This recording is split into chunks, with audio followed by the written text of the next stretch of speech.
നമസ്കാരം.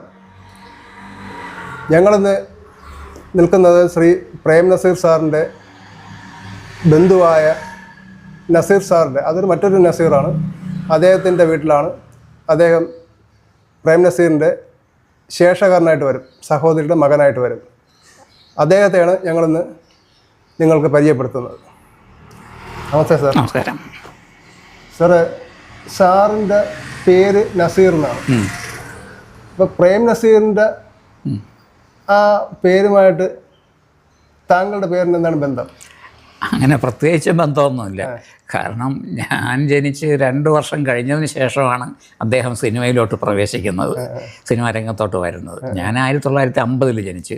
അദ്ദേഹം ആദ്യമായിട്ട് സിനിമയിൽ അഭിനയിക്കുന്നത് 51-ലോ 52-ലോ ആണ്. അപ്പോൾ അതിനു മുമ്പ് എനിക്ക് ഈ പേര് വീണ് കഴിഞ്ഞു. മാതാപിതാക്കൾ ഇട്ട പേരാണ്, അല്ലാതെ നസീറിനോടുള്ള ആരാധന ഒന്നുമല്ല. ശരി. അപ്പോൾ സാറിനോട് ചോദിക്കാനുള്ളത്, പ്രേം നസീർ സാറിനെ കുറിച്ചാണ് നമുക്ക് കൂടുതൽ അറിയേണ്ടത്. ഇപ്പം തന്നെ നമ്മൾ നേരത്തെ ഒരു വീഡിയോ ചെയ്തു. ആ വീഡിയോ കണ്ടിട്ട് ഒരുപാട് പേര് ഇങ്ങനെയുള്ള അറിവുകൾ നമുക്ക് പുതുതായിട്ട് കിട്ടണം, അത് നന്നായിരിക്കുന്നു, അപ്പോൾ അങ്ങനെയുള്ള അവർ പ്രതീക്ഷിക്കുന്നുണ്ട്. അപ്പം ഇപ്പോൾ സാറ് പ്രേം നസീർ സാറിൻ്റെ കുടുംബത്തിലെ ഒരു അംഗമാണ്. അതെ. ആ നിലയ്ക്ക് സാറിന് ഒരുപാട് കാര്യങ്ങൾ പറയാനുണ്ടാവും. തീർച്ചയായിട്ടും. അപ്പം സാറിൻ്റെ അനുഭവത്തിൽ പ്രേം നസീർ സാറുമായിട്ടുള്ള സാറിപ്പം ചെറുപ്പകാലത്തൊക്കെ ഉണ്ടായിരുന്ന ഒരു ബന്ധങ്ങളുണ്ടല്ലോ, അതൊക്കെ എങ്ങനെയൊക്കെ ആയിരുന്നു? അത് കുട്ടിക്കാലം മുതലേ അദ്ദേഹത്തിനെ നമ്മൾ കാണുന്നുണ്ട്. നമ്മുടെ വീട്ടിൽ വരും, അദ്ദേഹത്തിൻ്റെ വീട്ടിൽ ഞങ്ങൾ പോകും, കുടുംബവിശേഷങ്ങളിലെല്ലാം സജീവമായിട്ട് പങ്കെടുക്കും. അതൊക്കെ അദ്ദേഹം സിനിമയിൽ കയറി വരുന്ന ആ കാലഘട്ടത്തിലാണ്. അത് കഴിഞ്ഞ് കുറേ കഴിഞ്ഞപ്പോൾ അദ്ദേഹം നമുക്ക് എത്താൻ പറ്റുന്നതിനേക്കാളും ഉയരത്തിലായി. അത് അദ്ദേഹത്തിൻ്റെ മക്കൾക്ക് പോലും ഇതേ അനുഭവം തന്നെയാണ്. കാണാൻ പറ്റില്ല. പക്ഷേ അപൂർവമായിട്ട് വളരെ ഓർക്കാപ്പുറത്ത് അദ്ദേഹം നമ്മളെ വീട്ടിൽ വരും. അങ്ങനെ വീട്ടിൽ നിന്ന് കുറേ നേരം സംസാരിച്ചാൽ തന്നെയും അദ്ദേഹം കൂടുതലും സംസാരിക്കുന്നത് പരിസരവാസികളുടെ സുഖവിവരങ്ങൾ, അവരുടെ ജീവിത സാഹചര്യങ്ങൾ, ഇതിനെക്കുറിച്ചൊക്കെ സംസാരിക്കും. പിന്നെ അദ്ദേഹത്തെ കാണാനായിട്ട് അവിടെയും ഒരുപാട് ആൾ കൂടും. അങ്ങനെയൊക്കെ ഒരു നല്ല അനുഭവങ്ങളാണ്. പിന്നെ ഒരുമാതിരിപ്പെട്ട എല്ലാ വിശേഷങ്ങൾക്കും അദ്ദേഹം സാന്നിധ്യം അപ്പോഴില്ലെങ്കിലും പിന്നെ എപ്പോഴെങ്കിലുമൊക്കെ പങ്കെടുക്കുമായിരുന്നു. അങ്ങനെയൊക്കെ ഉണ്ട്. സാറ് ശരിക്കും പ്രൊഫഷണലി എന്തായിരുന്നു? ഞാൻ ഇലക്ട്രിസിറ്റി ബോർഡിൽ എക്സിക്യൂട്ടീവ് എഞ്ചിനീയറായിരുന്നു. റിട്ടയർ ചെയ്തു. പിന്നെ ഗൾഫിൽ ഒരു 15 കൊല്ലം ഇവിടെ നിന്ന് അവധിയെടുത്ത് പോയി അവിടെ ജോലി ചെയ്തു. അവിടെ ഗവൺമെൻറ് സർവീസിലായിരുന്നു. ഇവിടുത്തെ അതേപോലെ തന്നെയായിരുന്നു. സാറിൻ്റെ മക്കളൊക്കെ? എനിക്ക് 2 മക്കളാണ്. ഒരാൾ അയർലൻഡിലാണ്, ഒരാൾ കോഴിക്കോട് IT ബേസ്ഡ് കോഴിക്കോട് ഒരു കമ്പനിയിൽ. മൂത്ത ആൾ അയർലൻഡിൽ ഒരു ഫുഡ് പ്രോസസ്സിങ് കമ്പനിയിൽ ഫുഡ് പ്രോഡക്ട്സ് ക്വാളിറ്റി അഷുറൻസ് ഓഫീസറായിട്ട് വർക്ക് ചെയ്യുന്നു. സാറിൻ്റെ വൈഫ് ഹൗസ് വൈഫാണ്. അതിപ്പോൾ ഇറങ്ങിപ്പോയത്. അപ്പം മറ്റൊന്ന് നമുക്ക് അറിയേണ്ടത്, നമ്മുടെ പ്രേം നസീർ സാറിൻ്റെ വീട് അദ്ദേഹം വെച്ച വീടാണ്. അപ്പൊ അദ്ദേഹം ശരിക്കും ജനിച്ചത് കഠിനംകുളത്താണെന്നാണ് പറയുന്നത്. കഠിനംകുളത്ത് തോണിക്കടവ് അല്ല, ആക്കോട്ട കുടുംബം ചിറയൻകിഴവാണ്. കഠിനംകുളത്താണ് അദ്ദേഹത്തിൻ്റെ മാതാവിൻ്റെ വീട്. അവിടെയാണ് അദ്ദേഹം ജനിച്ചത്. പിതാവിൻ്റെ വീട് ചിറയൻകിഴ ശാർക്കര ക്ഷേത്രത്തിനടുത്തുള്ള ആക്കോട്ട് തറവാട്. അതാണ് ശരിക്കും. അതാണ്. ആക്കോട്ട് തറവാട് എന്ന് പറഞ്ഞാൽ അവിടെ നായേഴ്സ് ഉണ്ട്, ഈഴവാസുണ്ട്, എല്ലാം ഉണ്ട്. അത് ആക്കോട്ട് തറവാട്. അതിൻ്റെ ഒരു ചരിത്രം പറയാം. അത് ഈ പ്രേം നസീറിൻ്റെ ഗ്രാൻഡ് ഫാദർ അദ്ദേഹം അവരിവിടെ വഞ്ചിയൂർ, ട്രിവാൻഡ്രത്ത് വഞ്ചിയൂർ, ഇപ്പോൾ കോടതി കളക്ടറേറ്റ് കിടക്കുന്ന ആ ഭാഗത്തായിരുന്നു അവരുടെ തറവാട്. അപ്പോൾ അത് ഇതിനു വേണ്ടി അക്വയർ ചെയ്തപ്പോൾ അത് പൊന്നും വിലക്കെടുത്ത്. അപ്പോൾ ആ കിട്ടിയ പൈസയും കൊണ്ട് അവർ പല ഭാഗങ്ങളായിട്ട് തിരിഞ്ഞ് കുറേ പേര് കഴക്കൂട്ടത്ത്, കുറേ പേര് മംഗലാപുരത്ത്, കുറേ പേര് ചിറയൻകിഴ വന്നു. അതിലൊരാൾ ചിറയൻകിഴ വന്ന ആൾ ചിറയൻകിഴുള്ള ആക്കോട് നായർ തറവാട്, വലിയൊരു തറവാടാണ്, പ്രസിദ്ധമായ തറവാടാണ്. ശാർക്കര ക്ഷേത്രമായിട്ടൊക്കെ ബന്ധപ്പെട്ട ഒരു തറവാടാണ്. അപ്പോൾ ആ തറവാടിൽ നിന്ന് കുറച്ച് പുരയിടം വാങ്ങി അവിടെ നിന്ന് കിട്ടിയ പൈസ കൊണ്ട് അത് എന്നിട്ട് താമസം. എന്നിട്ട് വീട്ടുപേരൊന്നും മാറ്റിയില്ല, ആക്കോട് വീടെന്ന് തന്നെ ഇപ്പോഴും തൊട്ട് അയൽ വീട് ആക്കോടുണ്ട്, നായർ തറവാടുണ്ട്. അവിടെ ഇപ്പോൾ എൻ്റെ അനുജൻ്റെ ഭാര്യയാണ് താമസിക്കുന്നത്. പിന്നെ എൻ്റെ ഒരു അമ്മാവൻ, ഇളയ അമ്മാവൻ, അദ്ദേഹം മരിച്ചു. അദ്ദേഹത്തിൻ്റെ പരിപാടികളൊക്കെ അതൊക്കെ വിറ്റുപോയി. പിന്നെ അത് ഷെയർ ചെയ്ത് വന്നപ്പോൾ അത് കുറേ ഇതൊക്കെ പോയി, അങ്ങനെയൊക്കെ വിറ്റൊക്കെ പോയി. ഇപ്പോൾ എൻ്റെ അനുജൻ്റെ ഭാര്യയും മോളും അവിടെ ഉണ്ട്. അപ്പൊ നമുക്ക് ഈ നസീർ സാറിന്റെ ഈ ഇപ്പം ഇവിടെ ഇദ്ദേഹം വെച്ച വീടുണ്ടല്ലോ, ഇതിപ്പം പൂട്ടിക്കിടക്കുകയാണല്ലോ. ഇപ്പോൾ പൊട്ടിക്കിടക്കുകയാണ്. അപ്പൊ ഇത് കുറെ കാലം മുമ്പ് സോഷ്യൽ മീഡിയയിലൊക്കെ ഇതിനെ കുറിച്ച് ഒരുപാട് അഭിപ്രായങ്ങൾ വന്നിട്ടുണ്ട്. കാര്യം ഇത് പൂട്ടിക്കിടന്ന് നശിച്ചു പോകുന്നു. ഞാനും വന്ന് കണ്ടിട്ടുണ്ട്, ഞാൻ കുറെ ഷൂട്ട് ചെയ്തിട്ടുണ്ട്. അപ്പം ഇത് നശിച്ചു പോകുന്നു എന്ന് വെച്ചാൽ എറിയ അടുത്തൊക്കെ നശിച്ചു പോകുന്നു. ഒന്നുകിൽ ഇത് അദ്ദേഹത്തിന്റെ സ്മാരകമാക്കണം. കുടുംബം തന്നെ അതൊരു സ്മാരകമാക്കിയാൽ അത് ഈ സിനിമാ പ്രവർത്തകർക്ക് വളരെ ഒരു അസറ്റായിരിക്കും. അതിനകത്ത് അദ്ദേഹത്തെ കുറിച്ചുള്ള കുറെ ചരിത്രങ്ങളും കാര്യങ്ങളും ഒക്കെ നമുക്ക് ചെയ്യാൻ പറ്റുമല്ലോ. പക്ഷെ അത് ചെയ്യാതെ ഇങ്ങനെ പക്ഷേ അതൊക്കെ നമുക്ക് സ്വപ്നം കാണാം എന്നുള്ളതല്ലാതെ ഈ ഇപ്പോൾ ആൾക്കാർ പറയുന്നത് പോലെ പ്രചരിപ്പിക്കുന്നത് പോലെ അത് ഫലപ്രദമായി എത്തൂല, അത് സംശയമില്ല. കാരണം എത്രയോ വലിയ വലിയ ആൾക്കാരുടെ അല്ലെങ്കിൽ സ്മാരകമാക്കേണ്ട കെട്ടിടങ്ങളെല്ലാം സർക്കാർ ഏറ്റെടുത്തിട്ട് അവഗണന കൊണ്ട് അത് നശിച്ച്, ഇപ്പോൾ നമുക്ക് ആറ്റിങ്ങിലൊരു കൊട്ടാരമുണ്ട്, അതിൻ്റെ കഴുക്കോല് ഉത്തരം എല്ലാം ദ്രവിച്ച് പൊളിഞ്ഞ് വീഴാറായി പത്രവാർത്ത വന്ന് എന്നിട്ട് സർക്കാരോ സാംസ്കാരിക വകുപ്പോ അനങ്ങുന്നില്ല. അപ്പോൾ അതേ അനുഭവം ഇതിനും ഉണ്ടാവും. അപ്പോൾ ഈ റെൻസറിൻ്റെ ഈ വീടെന്ന് പറഞ്ഞാൽ ലീലാക്കോട്ടെ എൻ്റെ കുട്ടിക്കാലത്താണ് അത് വയ്ക്കുന്നത് തന്നെ. അപ്പോൾ അത് എനിക്ക് തോന്നുന്നു 55 മറ്റോ ആണെന്ന് തോന്നുന്നു. അപ്പോൾ അത് തന്നെ ഇത് അദ്ദേഹം മദ്രാസിലായിരുന്നു താമസം. മക്കളൊക്കെ പല സ്ഥലങ്ങളിലായി, തിരുവനന്തപുരത്തും മദ്രാസിൽ കോഴിക്കോട്ടും ഇങ്ങനെയൊക്കെ ആയി. അപ്പോൾ ഇതിവിടെ അടഞ്ഞു കിടന്നപ്പോൾ അദ്ദേഹം മരിച്ചതിന് ശേഷം, അല്ലെങ്കിൽ മരിക്കുന്നതിന് മുമ്പ് അദ്ദേഹം ഇടയ്ക്കിടയ്ക്ക് ഇവിടെ വരും. അദ്ദേഹത്തിൻ്റെ ഒരു സഹോദരിയുടെ ഭർത്താവും മക്കളും ഒക്കെ ഇവിടെ താമസിച്ചിരുന്നു. അപ്പോൾ ഇത് അദ്ദേഹം മരിച്ചതിന് ശേഷം പിന്നെ അവരെല്ലാം അതിന് മുമ്പ് തന്നെ സെപ്പറേറ്റ് ചെയ്ത് പലരായി പല വഴിക്കായി. അപ്പോൾ മരിച്ചതിന് ശേഷം ഇത് അടഞ്ഞു കിടന്നു. അപ്പോൾ ഒരു പാർട്ടി ഒരു സ്കൂൾ തുടങ്ങാനായിട്ട്, പ്രൈവറ്റ് സ്കൂൾ തുടങ്ങാൻ, ഒരുപാട് റൂംസ് ഉണ്ട്, പിന്നെ ഔട്ട് ഹൗസുകളുണ്ട്, സർവൻസ് ക്വാർട്ടേഴ്സ് ഉണ്ട്, അങ്ങനെ പുറകിലൊക്കെ ഒരുപാട് സൗകര്യങ്ങളുണ്ട്. നല്ല സ്കൂൾ നടത്താനുള്ള എല്ലാ സൗകര്യങ്ങളുണ്ട്, കോമ്പൗണ്ടുണ്ട്. അപ്പോൾ അങ്ങനെ വന്നപ്പോൾ സ്കൂൾ നടത്താനായിട്ട് ചോദിച്ചു. അപ്പോൾ കിടന്ന് നശിക്കേണ്ട എന്ന് പറഞ്ഞ് സ്കൂളിന് വേണ്ടി വാടകയ്ക്ക് കൊടുത്തവർ. വാടക തുച്ഛമായ വാടകയ്ക്ക് വേണ്ടിയല്ല, പ്രതിഫലത്തിന് വേണ്ടിയല്ല, അത് നശിക്കാതെ കിടക്കണം. പക്ഷേ സ്കൂളിൽ വന്ന് കുട്ടികളും എല്ലാവരും കയറി ഇറങ്ങി അവസാനം എന്ത് പറ്റിയെന്ന് വെച്ചാൽ ഇത് അങ്ങ് നശിപ്പിച്ച് കുട്ടികൾ എല്ലാവരും കയറി ഇറങ്ങുമ്പോൾ അതിൻ്റെ മാനേജ്മെൻറ്റ് ശരിയല്ലാത്തതുകൊണ്ട് അതിന് ഉത്തരവാദിത്വമായിട്ട് കഴിഞ്ഞു. അങ്ങനെ നശിച്ച് പിന്നെ അവർ സ്കൂൾ അവരെ ഒഴിപ്പിച്ചിട്ട് പിന്നെ അങ്ങ് അടഞ്ഞിടന്ന് നോക്കാതെ വന്ന് ആരും ഇല്ലാതെ വന്ന് അത് പിന്നെ അങ്ങ് ജീർണാവസ്ഥയിലായി. പിന്നെ അത് ശരിയായി അവർ ഒഴിപ്പിച്ച ശേഷം പിന്നെ ഇപ്പോൾ അടുത്ത കാലത്ത് അതിനിടയ്ക്ക് ആൾക്കാർ പല പ്രചരണങ്ങളങ്ങ് തുടങ്ങി. ഇത് കൊടുക്കാൻ പോകുന്നു, പിന്നെ അല്ലെങ്കിൽ ഇവിടെ അത് അടച്ചിട്ട് നശിപ്പിക്കുന്നു എന്ന് പറഞ്ഞ ഒരു വിമർശനവും പലർക്കും വിഷമവും ഉണ്ടായി, ഇത് കൊടുക്കാൻ പോകുമെന്ന് പറഞ്ഞു. അപ്പോൾ അങ്ങനെ വന്നപ്പോൾ അത് പ്രേംനസീറിൻ്റെ ഇളയ മോൾ റീത്താക്കാണ് കൊടുത്തത്. അദ്ദേഹം ജീവിച്ചിരിക്കുമ്പോൾ കൊടുത്തതാണ്. എന്നിട്ട് റീത്താക്ക് ഒരു മോള് മദ്രാസിൽ അമേരിക്കയിലാണ് താമസിക്കുന്നത്, അവളുടെ മോൾക്ക് കൊടുത്തു. അങ്ങനെ ഇരിക്കുകയാണ്. അപ്പോൾ അവരൊക്കെ വേറെ ദൂരെയൊക്കെയാണ്. പക്ഷേ ഇപ്പോൾ അതെല്ലാം നല്ലതുപോലെ ലക്ഷങ്ങൾ മുടക്കി നല്ലതുപോലെ കണ്ടീഷനാക്കി പഴയതിനേക്കാളും ഗംഭീരമാക്കിയിട്ടിരിക്കുകയാണ്. അവർ ഇടയ്ക്കിടയ്ക്കൊക്കെ വന്നൊരു ഹോളിഡേ ഹൗസ്, അതായത് വെക്കേഷൻ സ്റ്റേക്ക് വേണ്ടി ഇങ്ങനെ വരും, താമസിക്കാം, അങ്ങനെയുള്ള ഐഡിയയിലാണ്. പിന്നെ അവർ ഇത് റെനോവേഷന് തൊട്ട് മുമ്പായിട്ട് തന്നെ ഞങ്ങളൊരു ഗെറ്റ് ടുഗദറൊക്കെ അവിടെ നടത്തിയിരുന്നു, എല്ലാ അംഗങ്ങളും. അപ്പോൾ അതിൽ തന്നെ പലരും മരിച്ചുപോയി, ഇപ്പോൾ ജീവിച്ചിരിപ്പില്ല. അങ്ങനെ ഒരു ഗെറ്റ് ടുഗദർ ഒരു 3-4 കൊല്ലം മുമ്പ് നടന്നിരുന്നു. ഈ റീത്ത മേഡം ഒക്കെ എപ്പോഴും ഉണ്ട്. അവർ ട്രിവാൻഡ്രത്താണ് താമസിക്കുന്നത്. ട്രിവാൻഡ്രത്ത് ആദർശത്തിനടുത്ത് ആദർശ നഗർ അവിടെയാണ് താമസിക്കുന്നത്.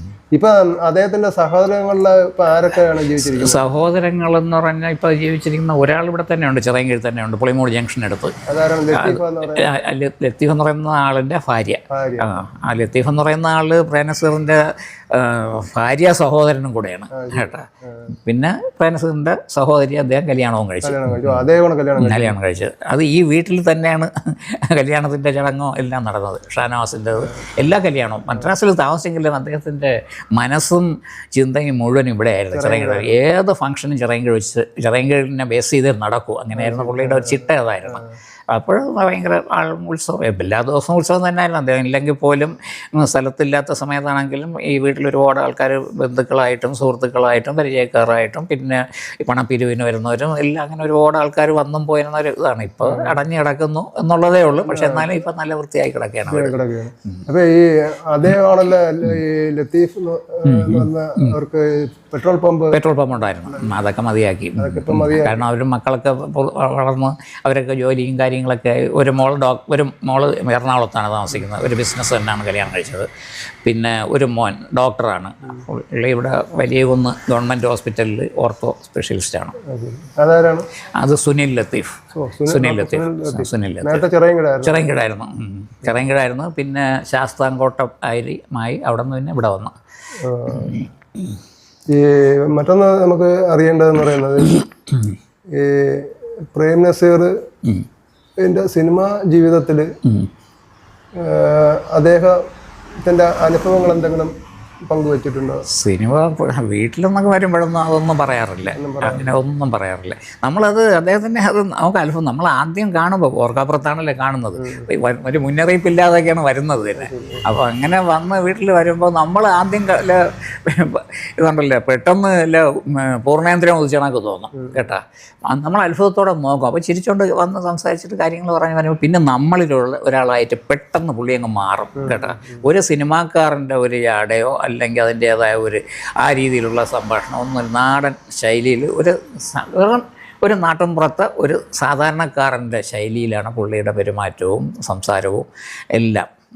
നമ്മൾ കൊടുക്കുന്ന ആഹാരം ഏതായിരുന്നാലും അത് വേണം, ഇങ്ങനെ വേണം, എനിക്ക് അങ്ങനെയുള്ള ഒന്നുമില്ല. ഏതായിരുന്നാലും സന്തോഷത്തോടെ വാങ്ങി. പിന്നെ അവിടെ കൂടി നിൽക്കുന്ന ആൾക്കാർ അവർ പാവപ്പെട്ടവനെന്നോ പണക്കാരെന്നോ അങ്ങനെ ഒന്നുമില്ല. എല്ലായിടത്തും ചോദിക്കും. ഓരോരുത്തരും മുഖഭാവം കണ്ടിട്ട് രൂപം കണ്ടിട്ട് തന്നെ പറയുന്നത് ഇന്ന വീട്ടിലുള്ളതല്ലേ, അച്ഛനും സുഖം തന്നെയാണ്, ഇങ്ങനെയൊക്കെ ചോദിക്കും. ഞങ്ങൾ പഴയ സുഹൃത്തുക്കളായിരുന്നു. അങ്ങനെ അത് വേറെ ആർക്കും കിട്ടൂല അതൊന്നും. അപ്പം ഞാനിപ്പോൾ നമ്മുടെ ആളെന്നുള്ള രീതിയിൽ പുകഴ്ത്തി പറയുന്നതല്ല, പക്ഷേ നമ്മൾ ഒരുപാട് പേരെ കുറിച്ച് വായിച്ചിട്ടുണ്ട്, പഠിച്ചിട്ടുണ്ട്, കേട്ടതുകൊണ്ട്.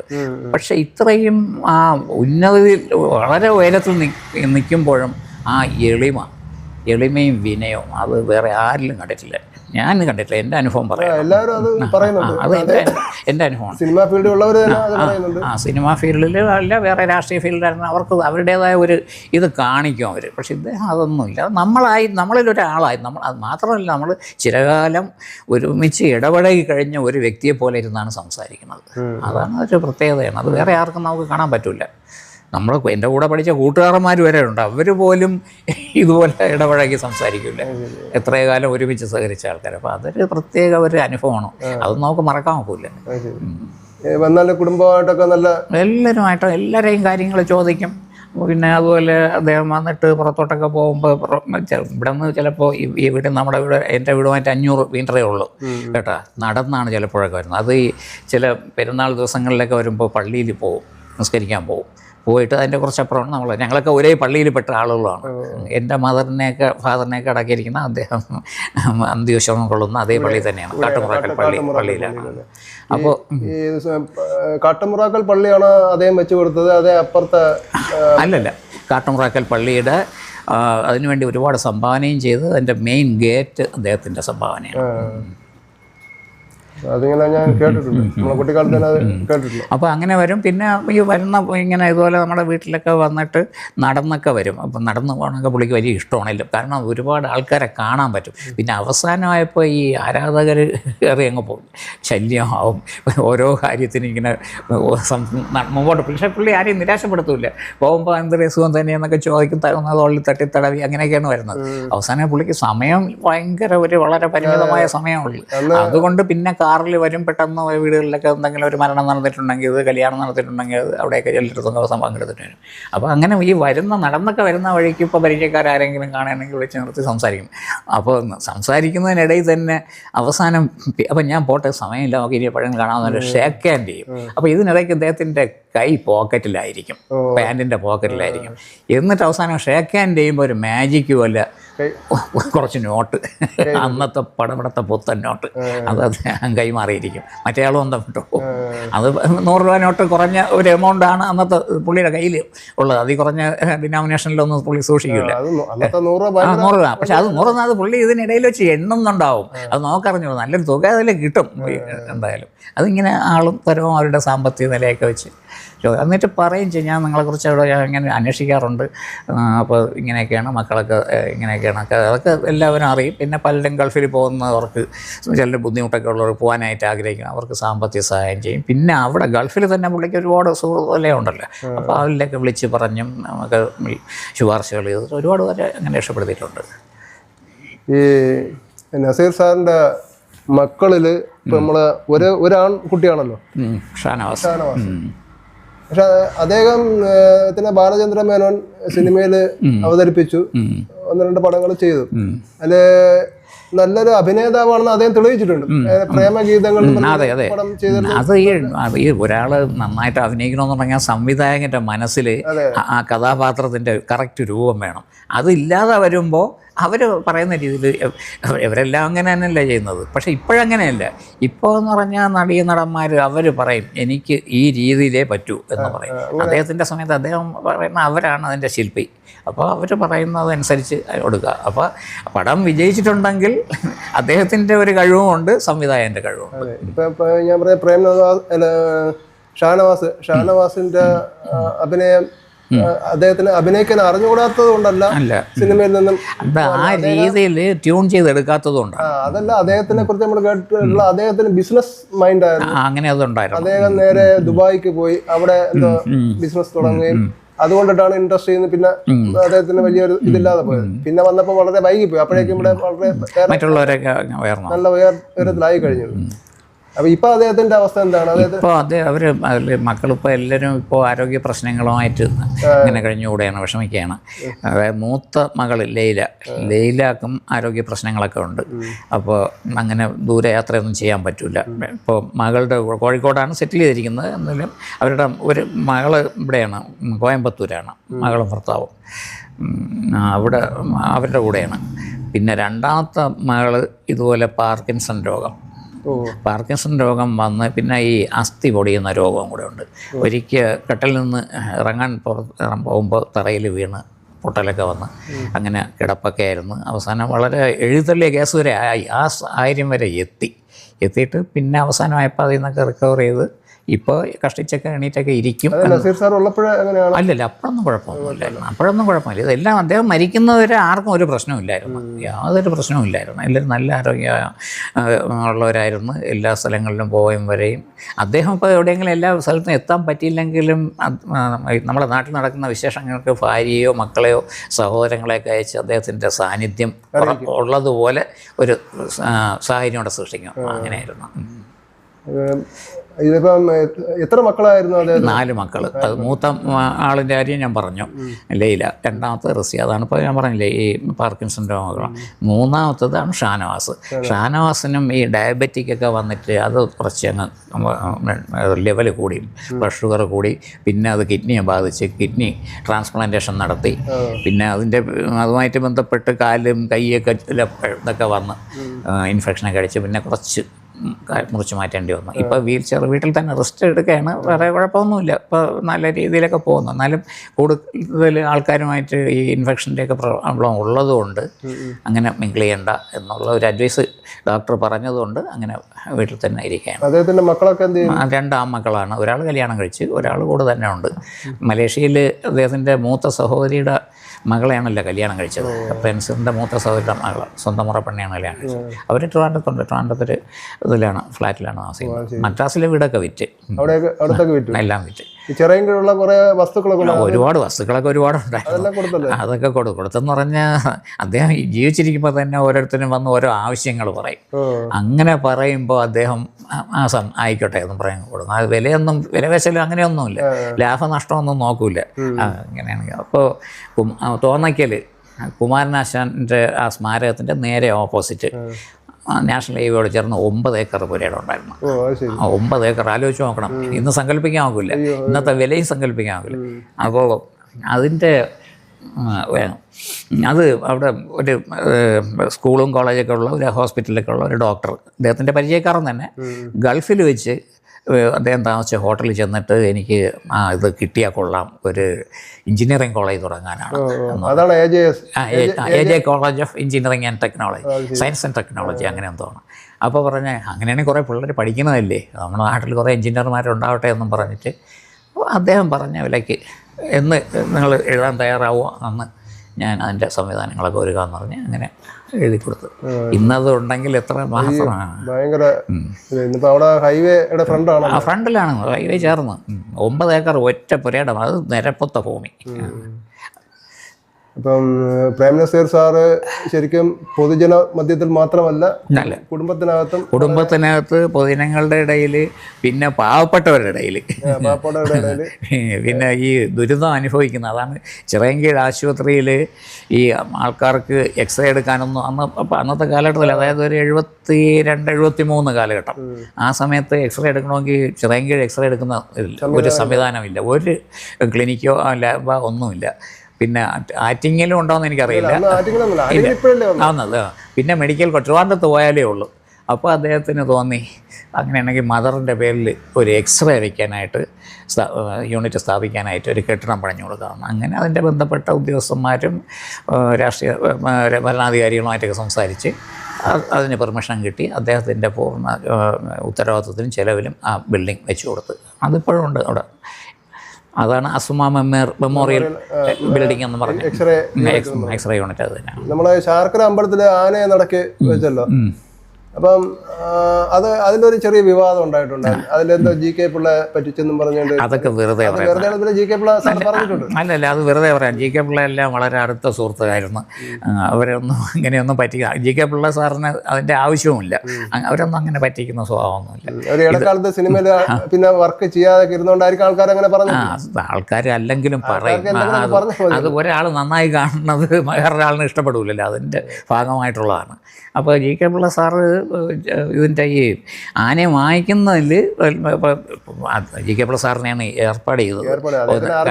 അദ്ദേഹം ഈ ശാർക്കര ക്ഷേത്രവുമായിട്ട് ബന്ധപ്പെട്ട് വളരെ ആത്മാർത്ഥമായിട്ട് നിൽക്കുന്ന ആളാണ്.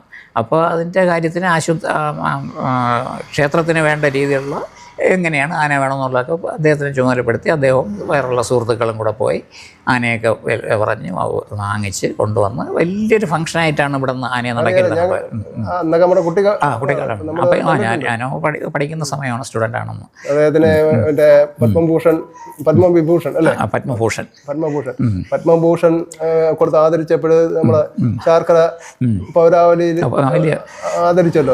ഭയങ്കര പറമ്പ് മൊത്തം. അതായത് ശാർക്കര ക്ഷേത്രത്തിൽ ഏറ്റവും ആൾ കൂടിയിട്ടുള്ളത് ശാർക്കര ഭരണിക്ക്, കാളിയൂട്ട്.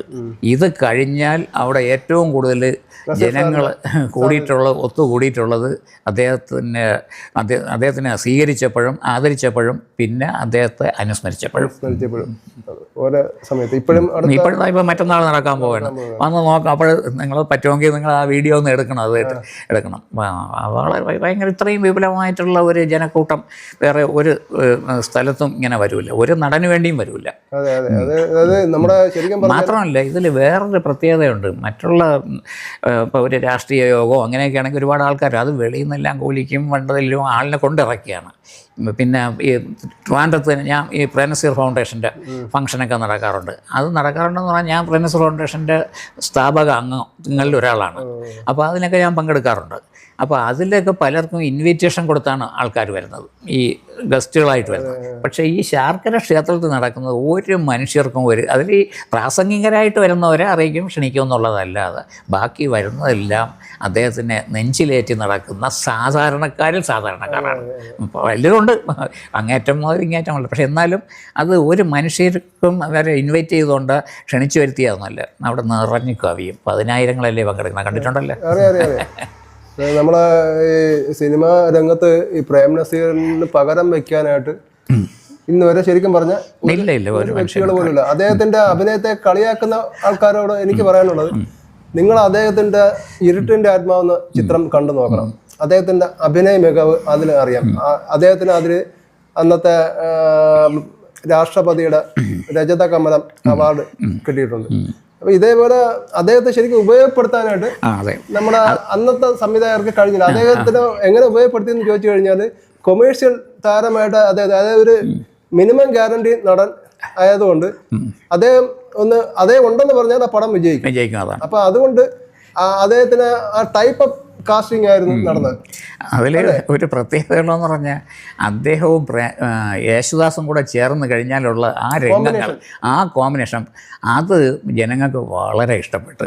അപ്പോൾ ഇപ്പോൾ ഇരുട്ടിൻ്റെ ആത്മാവൊക്കെ നല്ല പടമായിരുന്നു, നല്ല അഭിനയമായിരുന്നു, എല്ലാം ആയിരുന്നെങ്കിലും അത് കളക്ഷനിൽ ജനങ്ങൾക്ക് അത്ര അത് ക്ലാസിക് സിനിമ, പക്ഷേ അത് ജനങ്ങൾക്ക് അത്ര സ്വീകാര്യത വന്നില്ല ജനങ്ങളുടെ ഇടയിൽ. എപ്പോഴും കാണുന്ന അദ്ദേഹത്തിന് ആ ഗ്ലാമറിൽ കാണണം, അദ്ദേഹം ഇങ്ങനെ ഈ CID ആയിട്ടോ അല്ലെങ്കിൽ പ്രണയനായകനായിട്ടോ ഇങ്ങനെ പാടി നടക്കുന്ന അത് കാണാനാണ് ആൾക്കാർ. അതുകൊണ്ടാണ് അദ്ദേഹത്തിനെ ശരിക്കും യൂട്ടിലൈസ് ചെയ്യാറ്. പിന്നെ വേറൊരു കാര്യമുണ്ട്, അന്ന് ഈ ഇതുണ്ടല്ലോ ബ്ലൈഡ് പനിന്ന് പലിശയ്ക്ക് എടുത്താണ് പടം നിർമ്മിക്കുന്നത്. ഇന്നങ്ങനെയല്ല, കള്ളപ്പടം വെച്ചാണ്. അപ്പോൾ ആ അന്തരം അന്നും ഇന്നും അന്നത്തായിട്ടും ഉണ്ട്. അപ്പോൾ അതുകൊണ്ട് അന്ന് മുടക്കുന്ന പൈസ തിരിച്ചു കിട്ടണമെന്നുണ്ട്. അപ്പോൾ ആ ഒരു വ്യത്യാസം കള്ളപ്പണം വെളുപ്പിക്കാന്നുള്ളതാണ്. അതാണ്. അങ്ങനെയുള്ള ഒരു ഇത്. പിന്നെ മാത്രമല്ല, ഇവരുടെ എല്ലാം സഹകരണം കൊണ്ടാണ് അന്നത്തെ ഇൻഡസ്ട്രി അന്ന് നിലനിന്നത്. അന്നിപ്പോൾ ഇവരാരും സഹകരിച്ചില്ല. മലയാള സിനിമ അങ്ങ് പരാജയപ്പെട്ടു പോയിരുന്നെങ്കിൽ തമിഴിനും ഹിന്ദിയും ഇവിടെ ആധിപത്യം സ്ഥാപിക്കുമായിരുന്നു. അന്ന് നമ്മുടെയൊക്കെ ചെറുപ്പകാലത്ത് ശരിക്കും ഏറ്റവും കൂടുതൽ ഹിന്ദി പടങ്ങളാണ് ഇവിടെ. ഹിന്ദി പടവും തമിഴ് പടവും വരുമായിരുന്നു.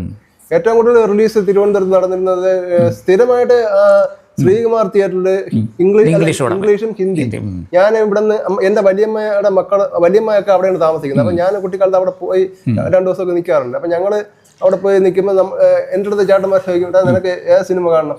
ഞാൻ പറഞ്ഞു, നമുക്ക് ആ ശ്രീകുമാറിൽ പോയി കാണാം.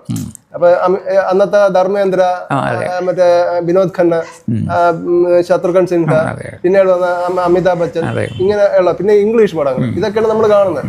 പിന്നെ വലുതായി നമ്മൾ വന്നപ്പോഴും അങ്ങനെ തന്നെ കണ്ടത്. പിന്നെയാണ് അത് ക്രമേണ ഈ മലയാള സിനിമ കേരളത്തിലേക്ക് പറിച്ചു നട്ടതിന് ശേഷമാണ് അത് കുറേശ്ശെ മാറി വന്ന് പിന്നെ നമ്മളതിൽ അഡിക്റ്റ് ആയി. അന്ന് ശരിക്കും പറഞ്ഞാൽ നമ്മുടെ ആ കാലഘട്ടത്തിൽ പ്രേം നസീർ സാറിന്റെ ഒക്കെ കാലഘട്ടത്തിൽ ഒരു വർഷം 135 സിനിമയോളം റിലീസ് ചെയ്യും. അതിൽ നമ്മൾ എല്ലാ ആഴ്ചയിലും സിനിമ റിലീസ് ചെയ്യുമ്പോഴത്തേക്ക് ഏറ്റവും കൂടുതൽ സിനിമകൾ റിലീസ് ചെയ്യുന്ന നസീർ സാറിന്റെ. അതങ്ങനെയായിരുന്നു. നമ്മൾ തിരുവനന്തപുരം സിറ്റിക്കകത്ത് തന്നെ നോക്കിയാൽ അപ്പുറം ഇപ്പുറം ഒക്കെ ഓപ്പോസിഷൻ വരുന്ന സിനിമകൾ എന്ന് പറഞ്ഞാൽ നസീറിന്റെ. അത് തന്നെ, അത് മാത്രമേ ഉള്ളൂ. അതായത് ഏറ്റവും കൂടുതൽ ഒരേ സമയത്ത് ഒരാളിന്റെ പടം ഓടിയിട്ടുണ്ടെങ്കിൽ അദ്ദേഹത്തിന്റെ പടം മാത്രമേ ഉള്ളൂ, പ്രേം നസീറിന്റെ പടങ്ങൾ മാത്രമേ ഉള്ളൂ. അതേപോലെ ഇന്ന് ആരുടെ പടം ഇല്ല, ഇന്ന് ഒരാളിന്റെ പടം തന്നെ വേറെ എത്രയും മാസങ്ങൾ കഴിഞ്ഞ് വീണ്ടും ഒന്ന് ഇറക്കും.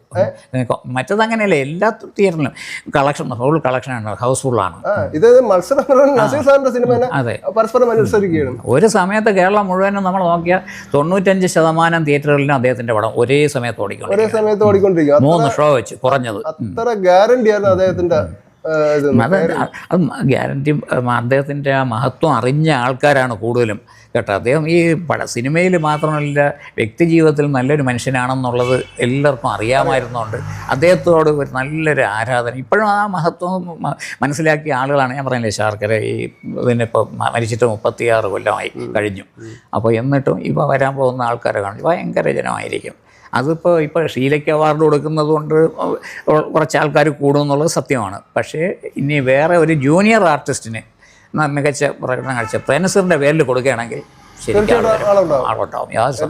അദ്ദേഹത്തിന് നമ്മുടെ മലയാള സിനിമ നിലനിൽക്കുന്നിടത്തോളം കാലം ഒരു കാരണവശാലും അദ്ദേഹത്തിന് ഓർക്കാതിരിക്കാൻ ആർക്കും കഴിയില്ല.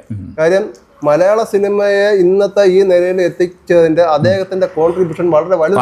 മാത്രമല്ല, ഇൻഡസ്ട്രി അത് നിലനിന്നത് തന്നെ അദ്ദേഹത്തിന്റെ ഒരു ഇതുകൊണ്ടാണ്. പടം മറ്റുള്ള ആർട്ടിസ്റ്റുകളൊക്കെ വെച്ചുള്ള പടങ്ങളൊക്കെ വന്നാൽ അതൊക്കെ കളക്ഷനൊക്കെ വിജയിക്കുന്നത് വളരെ അപൂർവമായിട്ടാണ്. അതേസമയത്ത് ഇത് 90% പടങ്ങൾ വിജയിക്കുകയല്ലേ.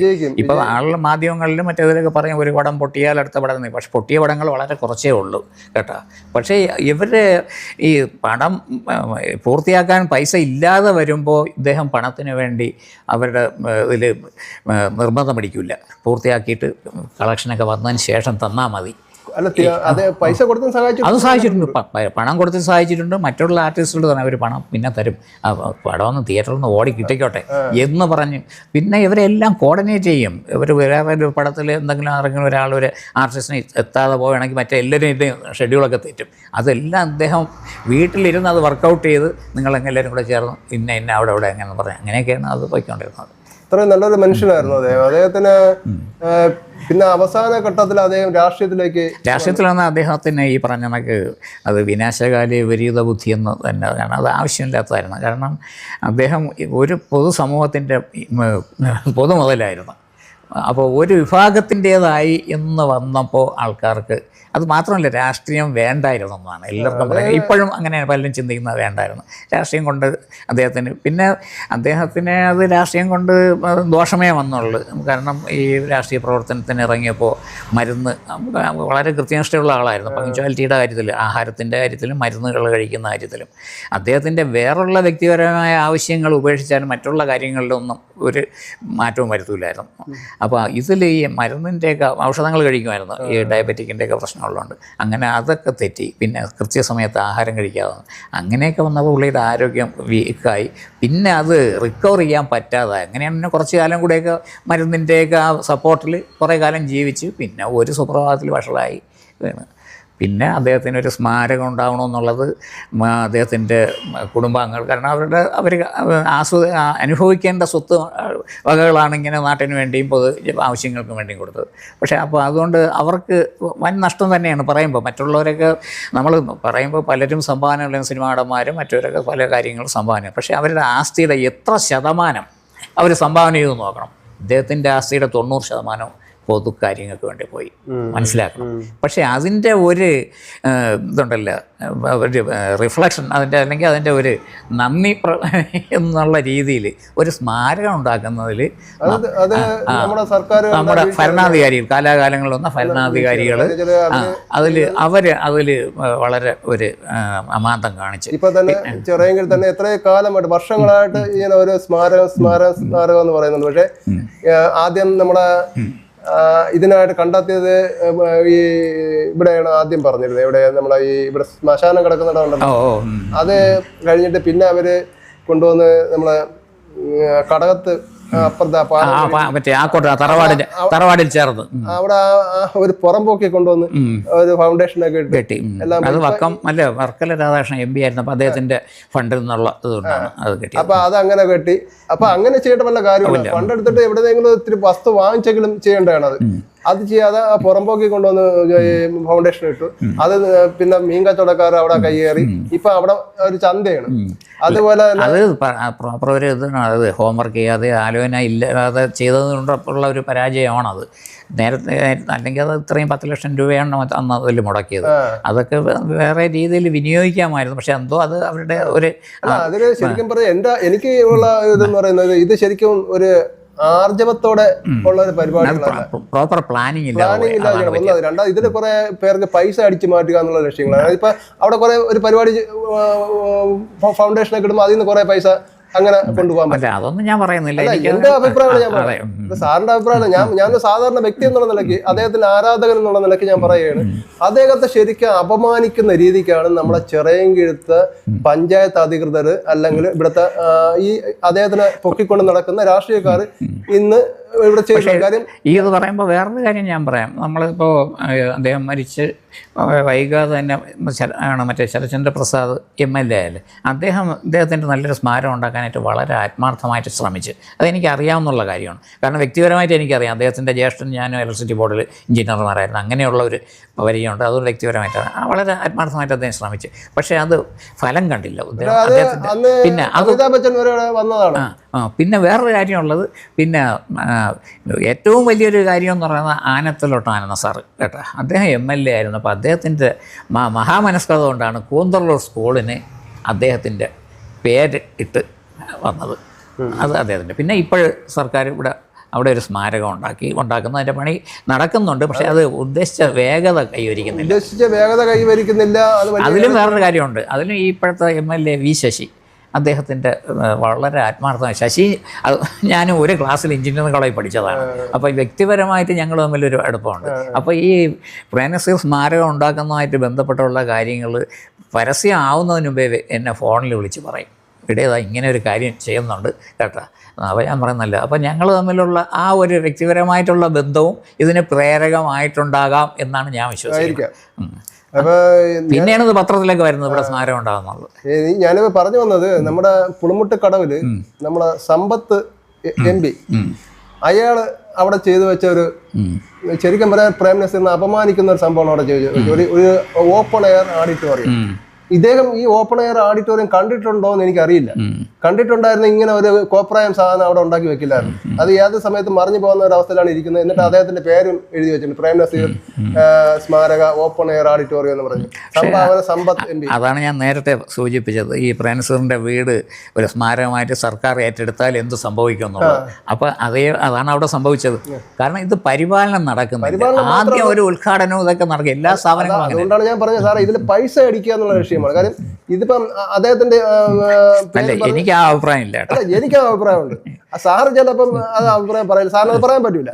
പക്ഷെ എനിക്കത് 100%. ഞാൻ സാധാരണ വ്യക്തി, ഞാൻ ഇവിടുത്തെ ഒരു പൗരനാണ്, ഞാൻ പ്രേം നസീറിന്റെ ഒരു ആരാധകനാണ്. ആ നിലയ്ക്ക് എനിക്ക് വളരെയധികം ദുഃഖമുണ്ട്, വേദനയുണ്ട്. ഞാൻ അതുകൊണ്ട് തന്നെയാണ് പച്ചയ്ക്ക് പറയുന്നത്. ഞാനിത് സുഭാഷുമായിട്ടും സംസാരിച്ചു. അപ്പോൾ അദ്ദേഹം പറഞ്ഞു അതിപ്പോൾ ഇവിടെ സംസാരിക്കേണ്ട വിഷയമല്ല എന്നാണ് സംസാരിച്ചത്. കാര്യം നമ്മൾ പ്രസ് ക്ലബ്ബിൽ വെച്ച് ഒരു പ്രസ് മീറ്റ് നടത്തിയ സമയത്ത്, ഈ നസീർ സാറിന്റെ ഈ ഒരു പരിപാടിക്ക് വേണ്ടിയിട്ട് നടത്തിയ സമയത്ത് ഞാൻ ചോദിച്ചു, പ്രേം നസീർ സാറിനെ അപമാനിക്കുന്ന ഒരു പരിപാടിയല്ലേ ആ ചെയ്തു വെച്ചത്? ഈ ഓപ്പൺ എയർ ഓഡിറ്റോറിയം ഈ ഇതിലുള്ള സംഘാടകർ ആരെങ്കിലും കണ്ടിട്ടുണ്ടോ? നിങ്ങൾ ഓപ്പൺ എയർ ഓഡിറ്റോറിയം എന്ന് പറഞ്ഞാൽ എന്താണ് നിങ്ങൾ ആദ്യം മനസ്സിലാക്കണം. ഇത് അതിൻ്റെ അടിയിൽ ഒരു ഷെൽട്ടർ ഉണ്ടാക്കി വെച്ചിട്ടുണ്ട്, അതിനകത്ത് വെള്ളം കയറി കിടക്കും, അതിനകത്ത് എല്ലാ കലാപരിപാടികളും നടക്കും. മുകളിൽ അത് എന്താണെന്ന് ഇവർക്ക് തന്നെ ഒരു ഐഡിയ ഇല്ല. അവിടെ അവിടെയാണ് പിന്നെ മറ്റേ ഈ വള്ളം കളിയൊക്കെ നടത്തിയിരുന്നത്. ഈ വള്ളം കളിക്ക് നടത്തിയിരുന്ന അതിന് വേണ്ടിയിട്ട് കൂടെയാണ് ഈ പവലിനായിട്ട് അവിടെ ഉണ്ടാക്കിയിട്ട് മറ്റേ എന്താണ് ബോട്ടിംഗ് സംവിധാനത്തിനൊക്കെ കൊണ്ടുവന്നു. അപ്പൊ അവിടെ പണ്ടശാലയെ സംബന്ധിച്ച് അല്ലെങ്കിൽ പുളിമുട്ട് കടവിനെ സംബന്ധിച്ചുള്ള ഏറ്റവും വലിയൊരു വിഷയം എന്ന് പറയുന്നത് പഴയ കാലത്തെ ആഭാസ കേന്ദ്രമാണ് അത്, ഈ പുളിമുട്ട് കടവ് എന്ന് പറയുന്നത്. അവിടെ ഇപ്പോഴും അത് തന്നെയാണ് നടക്കുന്നത്. അവിടെ വരുന്ന ടൂറിസ്റ്റുകളെ ഒരുപാട് പേരെ അവിടെ ശല്യം ചെയ്തതിന്റെ പേരിലാണ് അവർ ഏറ്റവും കൂടുതൽ ആൾക്കാർ വരാതെ പോയത്. ഫാമിലി ആയിട്ട് വരുന്നവർക്ക് ഒരുപാട് ഉപദ്രവങ്ങളുണ്ട്. നമ്മളടുത്ത് വളരെ പരാതി പറഞ്ഞിട്ടുണ്ട്. പിന്നെ അവിടുത്തെ ബോട്ടിങ്ങിന്റെ ഇതിൽ അശാസ്ത്രീയമായ സംവിധാനങ്ങളാണ് അവിടെ നടത്തിയിരുന്നത്. അതുകൊണ്ട് തന്നെയാണ് അതെല്ലാം വലിച്ചുകൊണ്ട് നേരെ കടനംകുളത്തും കൊണ്ടുപോയി ഇപ്പൊ അവിടെ ഡെവലപ്പ് ആയിട്ടുണ്ട്. ചിറയൻകീഴ് ഒന്നുമില്ല. ഇപ്പോൾ ഉള്ള ചിറയൻകീഴ് ഉണ്ടെന്ന് പറയുന്നത് കടലിൽ പോകുന്ന മീൻ പിടിക്കാൻ പോകുന്നവരുടെ ബോട്ട് കംപ്ലീറ്റ് കയറ്റി അവിടെ ഇട്ടിട്ടുണ്ട്. ഇതാണ് ഇപ്പം അവിടുത്തെ അവസ്ഥ എന്ന് പറയുന്നത്.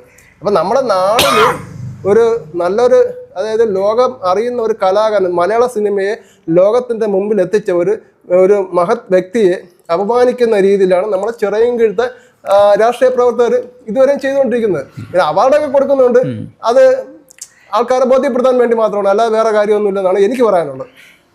ഈ സ്മാരകത്തിൻ്റെ തന്നെ ഇപ്പോൾ നമ്മളിപ്പോൾ ചിറയൻകീഴ് മാത്രം ഒതുങ്ങി നിൽക്കേണ്ടതല്ല. അദ്ദേഹത്തിൻ്റെ സേവനം കേരളം മുഴുവനും എത്തിയതാണ്. എല്ലാ സ്ഥലങ്ങളിലുള്ള സാമൂഹ്യ സാംസ്കാരിക പ്രസ്ഥാനങ്ങളിലെല്ലാം അദ്ദേഹത്തിൻ്റെ കോൺട്രിബ്യൂഷൻ ചെറുതായിട്ടും വലുതായിട്ടും ഒക്കെ എത്തിയിട്ടുണ്ട്. അങ്ങോളം ഇങ്ങോളം, കാസർഗോഡ് മുതൽ പാറശാല വരെ. പക്ഷേ അപ്പോൾ അദ്ദേഹത്തിൻ്റെ സ്മാരകം ഉണ്ടാകുന്ന പറഞ്ഞാൽ നഗരഹൃദയങ്ങളിൽ, പ്രധാനപ്പെട്ട നഗരഹൃദയങ്ങളിൽ ഒരു സ്മാരകം വേണം. ഇപ്പോൾ ഈ ചിറയൻകീഴിൽ മാത്രം ഒതുങ്ങി നിൽക്കുന്നത് ഒരു അപാകതയാണ്, അത് പോരായ്മയുണ്ട്, അതിൽ ഒരു പൂർണ്ണത വരുന്നില്ല. ഇപ്പം തിരുവനന്തപുരത്ത് ഫൗണ്ടേഷൻ ഉണ്ട്, അവരും ഇതുപോലുള്ള സംവിധാനം വർഷാവർഷം ഇങ്ങനെയൊക്കെ പരിപാടി ചെയ്യുന്നു. അതാണ്. അപ്പോൾ അതിൽ അവർ പിന്നെ വേറൊരു ഫൗണ്ടേഷനിൽ ഒരു ഫൗണ്ടർ മെമ്പറാണല്ലോ ഞാൻ. അപ്പോൾ നമ്മൾ ഇതിന് വേണ്ടി ഒരു സ്മാരകം ട്രിവാൻഡ്രത്തുണ്ടാക്കാനായിട്ട് സർക്കാരിനുള്ള സമീപിച്ച് അവിടെ നിങ്ങൾ തന്നെ ഒരു ലാൻഡ് ഉള്ള സ്ഥലം ഒന്ന് ഐഡൻറ്റിഫൈ ചെയ്ത് പറഞ്ഞാൽ സർക്കാർ അനുവദിക്കാമെന്ന് പറഞ്ഞു. അങ്ങനെ ലാൻഡൊക്കെ കണ്ടുപിടിച്ച് പിന്നെ അതിൻ്റെ പുറകെ ചെന്നപ്പോൾ അത് വേറെ പോയി കഴിഞ്ഞു. അപ്പോൾ ഇങ്ങനെയൊക്കെയാണ് നടക്കുന്നത്. പിന്നെ വേറൊരു കാര്യം കൂടെ പറയാം. ഇപ്പോൾ അദ്ദേഹം ജീവിച്ചിരിക്കുമ്പോൾ ഉണ്ടായിരുന്ന ഒരുപാട് ആൾക്കാർക്ക് വലിയ പ്രതീക്ഷ ഉണ്ടായിരുന്നു, നല്ല സ്മാരകം. കാരണം ആ രീതിയിലുള്ള അന്നത്തെ അദ്ദേഹത്തിൻ്റെ മഹത്വവും അദ്ദേഹത്തിന് കിട്ടിയ അംഗീകാരങ്ങളും ആളുകളെ സ്വീകാര്യതയൊക്കെ വെച്ച് നോക്കുമ്പോൾ അദ്ദേഹത്തിന് നല്ലൊരു സ്മാരകം എല്ലാ പാർട്ടികളിലും കൂടെ ചേർന്ന് അല്ലെങ്കിൽ അന്നത്തെ ഭരണാധികാരികൾ കാലാകാലങ്ങളിൽ അത് ചെയ്യുമെന്ന് വിചാരിച്ച്. അപ്പോൾ അന്ന് ജീവിച്ചിരുന്ന ആളുകളിൽ ഒരുപാട് പേര് മരണപ്പെട്ട്. അദ്ദേഹത്തിൻ്റെ സഹോദരൻ പ്രൊഡ്യൂസറും എല്ലാമായിരുന്ന നടനുമായിരുന്ന പ്രേം നവാസ് മരിച്ച്. പിന്നെ അദ്ദേഹത്തിൻ്റെ സഹോദരിമാരിൽ മലേഷ്യയിലുണ്ടായിരുന്ന ഒരു സഹോദരി, അവർ മരിച്ച്. പിന്നെ വേറെ തലേക്കുന്നിൽ ബഷീറിൻ്റെ ഭാര്യ ഒരു സഹോദരി മരിച്ച്. പിന്നെ വേറൊരു സഹോദരി മരിച്ച്. പിന്നെ സഹോദരി ഭർത്താക്കന്മാരെല്ലാവരും മരിച്ച്. അവരൊക്കെ അന്ന് ചെറുപ്പമാണ്. പിന്നെ മരുമക്കൾ, പെൺമക്കളുടെ ഭർത്താക്കന്മാർ എല്ലാവരും മരിച്ചു. അവരൊക്കെ അതൊക്കെ വളരെ ആഗ്രഹം ഉണ്ടായിരുന്ന ഒരു സ്മാരകം ഉണ്ടായി കാണണമെന്ന്. പക്ഷേ അവരുടെ ആഗ്രഹങ്ങളൊന്നും നടക്കാതെ പോയി. പിന്നെ വേറൊരു കാര്യം കൊണ്ട് ഇതിങ്ങനെ വൈകി ഞങ്ങൾ ഓരോ സ്വീകരണത്തിനും ഇതുപോലെ അനുസ്മരണത്തിനും എല്ലാം പറയാൻ സ്മാരകം ഉണ്ടാക്കുമെന്ന് പറഞ്ഞ് അവർ സ്വയം മഹത്വവൽക്കരിച്ചിട്ട് പോണതല്ലാതെ അവർ ഒന്നും ചെയ്തിട്ടില്ല. കേട്ടോ. അപ്പോൾ അതുകൊണ്ട് എന്ത് പറ്റി, അന്നത്തെ കുറേ ചെറുപ്പക്കാർ അന്ന് അതിന് സന്നദ്ധമായിട്ട് എങ്ങനെയെങ്കിലും സ്മാരകം ഉണ്ടാക്കാൻ തയ്യാറി നിന്നവരൊക്കെ ഇത് വിശ്വസിച്ച് അത് ചെയ്യാൻ പറ്റാതായതുകൊണ്ട് എന്ത് പറ്റി, അവരെല്ലാം ഇപ്പോൾ അതിൽ കുറേ പേര് മരിച്ചുപോയി, കുറേ പേര് വയസ്സായി. അവർ ഇനി ഒന്നിനും കൊള്ളാത്ത രീതിയിൽ അവരുടെ ആരോഗ്യസ്ഥിതിയൊക്കെ അങ്ങ് മോശമായി. അപ്പോൾ അതുകൊണ്ട് ഇപ്പോൾ എങ്ങും എത്താതെ പോയി. അല്ലെങ്കിൽ അങ്ങനെ അല്ലായിരുന്നു, അത് ഓരോരുത്തരുടെ അർഹിക്കുന്ന അംഗീകാരം കൊടുക്കണമല്ലോ. അപ്പോൾ അത് കിട്ടിയില്ല. അദ്ദേഹത്തിൻ്റെ ഓർമ്മ നശിച്ചില്ലെങ്കിൽ പോലും അത് പുതിയ തലമുറ, അന്നത്തെ തലമുറയിൽ ഒരുപാട് പേർക്ക് കാണാനുള്ള അവസരം ഉണ്ടാകണമായിരുന്നു. കുറേ സ്മാരകങ്ങൾ പലയിടത്തും ഉണ്ടാകും. അത് നഷ്ടമൊന്നും വരുന്നതല്ലല്ലോ. ഇപ്പോൾ എത്രയോ ഇതുണ്ടല്ലോ, ഓഡിറ്റോറിയങ്ങളും കൺവെൻഷൻ സെൻറ്ററും ഇതൊക്കെ ഉണ്ടല്ലോ, സർക്കാരിൻ്റെ സ്ഥാപനങ്ങളുണ്ട്. അതിനൊക്കെ അദ്ദേഹത്തിൻ്റെ പേരിടാമല്ലോ. ഇപ്പൊ ഞാനൊരു സിനിമാക്കാരനാണ് ആയിരുന്നു. അപ്പം എനിക്ക് ശരിക്കും പറയാനുള്ളത്, ഈ ഓഡിറ്റോറിയത്തിനൊക്കെ പേരിടുന്നതല്ല ചെയ്യേണ്ടത്. ശരിക്കും ഞാൻ കേട്ടിട്ടുണ്ട്, ചിത്രാഞ്ജലി സ്റ്റുഡിയോയ്ക്കകത്ത് അദ്ദേഹത്തിന്റെ പേരിൽ ഒരു ഗാലറി ഉണ്ടെന്നാണ് അന്ന് ഞാൻ ഇടയ്ക്കൊരിക്കൽ അവര് പറഞ്ഞത് ഞാൻ കേട്ടിട്ടുള്ളത്. പക്ഷെ അത് എത്രത്തോളം പുറത്ത് അറിയാമെന്നുള്ളത് എനിക്കറിയില്ല. എനിക്ക് പറഞ്ഞൂടാ സത്യം പറയാം. അപ്പം അദ്ദേഹത്തെ കുറിച്ച് പഠിക്കാനുള്ള എല്ലാ സംവിധാനങ്ങളും അതിനകത്തുണ്ടെന്നാണ് പറയുന്നത്. അദ്ദേഹത്തിന്റെ പഴയകാല സിനിമകളെ കുറിച്ചും ഒക്കെ ഉള്ള കാര്യങ്ങളുണ്ടെന്നാണ് പറയുന്നത്. പക്ഷെ അത് അങ്ങനെ ഉണ്ടെങ്കിൽ അത് പുറത്ത് അറിയിക്കണം. അത് സിനിമാ പ്രവർത്തകർക്ക് പഠിക്കാനുള്ള ഒരു അവസരം സൃഷ്ടിക്കണം. അതാണ് ആവശ്യം.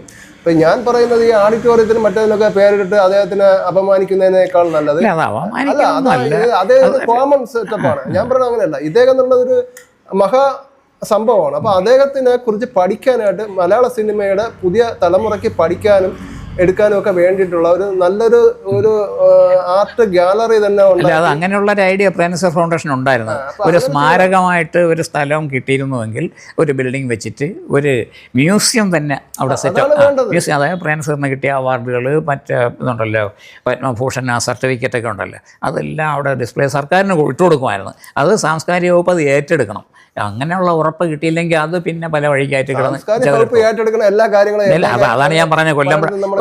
കൊല്ലമ്പുഴ പാലസിൻ്റെ അവസ്ഥ, അതുപോലെ ഏതെല്ലാം പഴയ മഹാനുഭാവന്മാരായിട്ടുള്ള അവരുടെ സ്മാരകം ആക്കേണ്ടിയിരുന്നതും ഏറ്റെടുത്തതിന് ശേഷം നശിച്ചു പോയത്. പിന്നെ വേറെ ഈ സന്നദ്ധ സംഘടനകൾ ഏറ്റെടുത്ത് കുറച്ചൊക്കെ നടത്തുന്നതേ ഉള്ളൂ. പ്രൈവറ്റായിട്ട് ആരെങ്കിലും ഏറ്റെടുത്ത് നടത്തണമെങ്കിൽ അത് കലാപരമായിട്ട് നടന്നു പോകും. നമുക്കറിയാം, പല സ്ഥാപനങ്ങളും നശിച്ചു പോയതെന്ന് സർക്കാരിൻ്റെ ഉദ്യോഗസ്ഥന്മാരുടെ അനാസ്ഥ തന്നെയാണ്.